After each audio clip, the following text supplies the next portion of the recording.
नमस्ते। आजको यो भिडियो रहेको छ 2083 सालमा पर्सनल इयर नम्बर 7 आउनेहरूको लागि।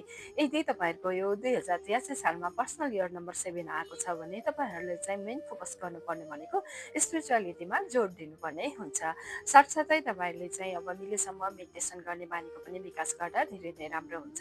7 भन्ने बित्तिकै न्युमरोलोजीको आधारमा 7 नम्बरलाई केतु ग्रहसँग जोडिएको हुन्छ हो। 7 भन्ने बित्तिकै डिट्याचमेन्टको कुरा पनि आउँछ। एक्टिभिटी वाइज रेमेडीको रूपमा भन्नुपर्दाखेरि तपाईँहरूले आत्मचिन्तन गर्नुपर्ने, सेल्फ रिफ्लेक्सन गर्नु पनि आवश्यक रहेको हुन्छ। यस 2083 सालमा तपाईँहरूले आफ्नो इनर ग्रोथ गर्ने कुरामा पनि जोड दिँदाखेरि यो 2083 साललाई चाहिँ फ्रुटफुल बनाउन सक्नुहुनेछ।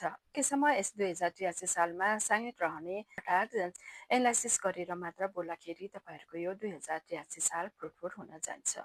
सम्भव भएसम्म यहाँहरूले हप्तामा एकचोटि मात्र भए पनि फास्टिङ गर्दाखेरि पनि यो 2083 सालमा 7 आउने व्यक्तिहरूको लागि फ्रुटफुल नै हुनेछ। मन्त्रको रूपमा रेमेडी चाहनुहुन्छ, च्यान्टिङ गर्न चाहनुहुन्छ भने तपाईँहरूले स्क्रिनमा देख्न सक्नुहुन्छ ओम केटवे नमलाई शनिबारको दिन पारेर 108 पटक यानि कि एक माला जप गर्न सक्नुहुन्छ। यो रह्यो पर्सनल इयर नम्बर 7 आउनको लागि केही सुझावहरू। अब पर्सनल इयर नम्बर 8 र 9 को लागि म अर्को भिडियो लिएर आउने नै छु।